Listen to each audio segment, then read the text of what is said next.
Media vision വാർത്തകളിലേക്ക് സ്വാഗതം. പേരാമ്പ്രയിൽ bus തട്ടി മരിച്ച സംഭവത്തിൽ പോലീസും ജോയിന്റ് ആർടിഒയും സർവകക്ഷി യോഗം വിളിച്ചു. UDF പ്രവർത്തകർ യോഗത്തിൽ നിന്നും ഇറങ്ങിപ്പോയി. കലക്ടറുടെ സാന്നിധ്യത്തിൽ വീണ്ടും ചർച്ച നടത്തുമെന്ന് പേരാമ്പ്ര ഡിവൈഎസ്പി സുനിൽകുമാറും ജോയിന്റ് ആർടിഒ പ്രഗീഷ് മൺമടയും പറഞ്ഞു.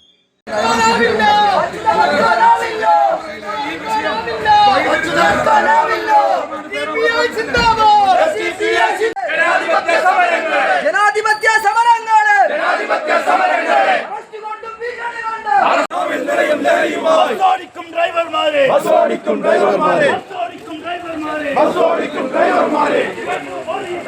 മോട്ടോർ വാഹന ഡിപ്പാർട്ട്മെന്റോ പോലീസോ ഗൗരവത്തിൽ എടുത്തിട്ടുള്ള ഏറ്റവും വലിയ തെളിവാണ് ഇന്നത്തെ യോഗം. ഇന്നത്തെ യോഗത്തിൽ RTO അല്ലെങ്കിൽ MLA അതുപോലെ തന്നെ പഞ്ചായത്ത് പ്രസിഡന്റോ ബ്ലോക്ക് പഞ്ചായത്ത് പ്രസിഡന്റോ ജില്ലാ പഞ്ചായത്ത് പ്രസിഡന്റോ ഒരു ജനപ്രതിനിധികളും പങ്കെടുത്തിട്ടില്ല. അപ്പം സ്വാഭാവികമായി ഇതൊരു പ്രഹസനമാണ്. നേരത്തെ പറഞ്ഞതുപോലെ തന്നെ MLA പങ്കെടുത്ത യോഗത്തിലെടുത്ത തീരുമാനം പോലും നടപ്പിലാക്കാൻ സാധിച്ചിട്ടില്ല. അതുകൊണ്ട് UDF ഇന്നത്തെ ഈ യോഗം ബഹിഷ്കരിച്ച് ഇറങ്ങിയിരിക്കുകയാണ്. ഞങ്ങൾ തീരുമാനിച്ചുള്ളത് ഇതിന് ശാശ്വത പരിഹാരം ഉണ്ടാകുന്നവരെ ഞങ്ങൾ സ്വകാര്യ ബസ്സുകൾ ഈ റൂട്ടിൽ ഓടാൻ അനുവദിക്കില്ല, തടയുകയും അതോടൊപ്പം ജില്ലാ കലക്ടർ പങ്കെടുക്കുന്ന യോഗം വിളിച്ചു ചേർത്ത് ഇതിന് പരിഹാരം ഉണ്ടാകുന്നതുവരെ ഞങ്ങൾ സമരരംഗത്തുണ്ടാകും എന്ന് പറഞ്ഞുകൊണ്ടാണ് ഈ യോഗത്തിൽ നിന്ന് ഇറങ്ങിപ്പോയിട്ടുള്ളത്. ഇത് തീർത്തും തൊലിപ്പുറത്തുള്ള ഒരു ചികിത്സയായി ഇതിന്റെ ലാഘവബുദ്ധിയോട് കൂടിയിട്ടാണ് പോലീസും മോട്ടോർ വാഹന വകുപ്പ് കണ്ടിട്ടുള്ളത്.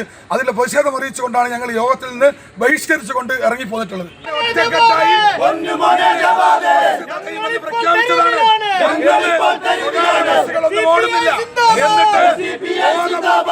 അവിടെ റോഡ് ഉപരോധിച്ച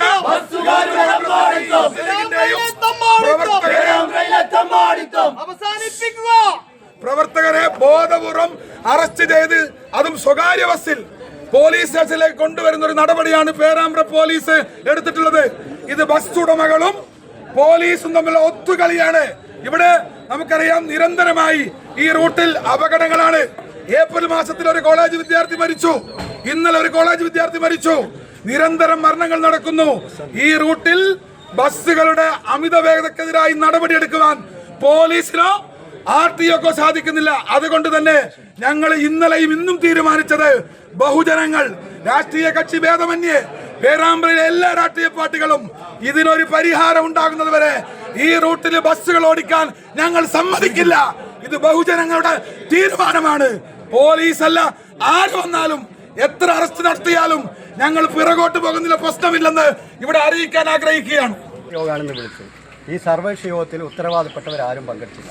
RTO പങ്കെടുത്തില്ല, ഗ്രാമപഞ്ചായത്ത് പ്രസിഡന്റ് പങ്കെടുത്തില്ല, ബ്ലോക്ക് പഞ്ചായത്ത് പ്രസിഡന്റ്, ജില്ലാ പഞ്ചായത്ത് ആരും ജില്ലാ പഞ്ചായത്ത് മെമ്പർമാരോ ബ്ലോക്ക് പഞ്ചായത്ത് മെമ്പർമാരോ ഒരു ജനപ്രതിനിധി പോലും പങ്കെടുക്കാത്തൊരു യോഗമാണെന്ന് നടന്നു. ഉത്തരവാദപ്പെട്ട ഒരു ജനപ്രതിനിധി ആരും നേരത്തെ നടന്ന യോഗത്തിൽ നേരത്തെ ഇതുപോലൊരു സംഭവം പേരാമ്പ്രയിൽ നടന്നപ്പോൾ ജോയിന്റ് RTO ഉൾപ്പെടെയുള്ള ആളുകൾ പങ്കെടുത്തൊരു യോഗം ഇവിടെ നടന്നിരുന്നു.